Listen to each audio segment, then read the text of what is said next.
السلام علیکم ورحمۃ اللہ۔ میرے بھائی آپ کا سوال ہے عرس اور عروسہ کے متعلق۔ عرس عروسہ، عرس ہے شادی، عروسہ ہے دلہن۔ تو یہاں ہے مردوں کا عرس، مرے ہووں کی شادی کرنا۔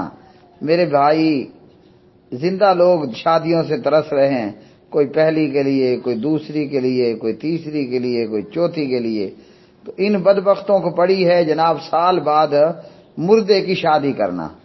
اور پھر یہ کون سا دین ہے یا مذہب ہے کہ ہر سال شادی؟ اگر ایک بندہ زندہ ہے تو ایک وقت میں وہ 4 شادیاں رکھ سکتا ہے، اس میں بلا وجہ کا طلاق دینا ایک ناپسندیدہ اور حرام عمل ہے۔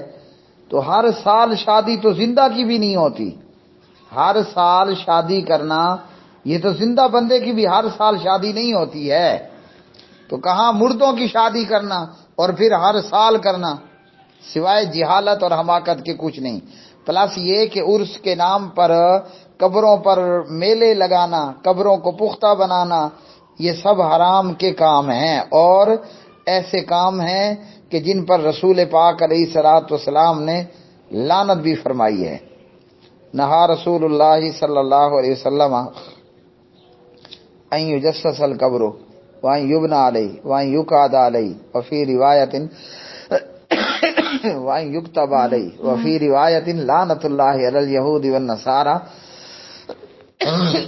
اتخذوا قبور انبیائہم مساجدا۔ تو یہ سارے کام میرے بھائی، قبر پکا کرنا، قبر پر بیٹھنا، قبر پر میلہ لگانا، ہاں جی، قبروں پر لکھنا، قبروں کو پوجا کرنا، یہ سب حرام اور لعنت والے کام ہیں۔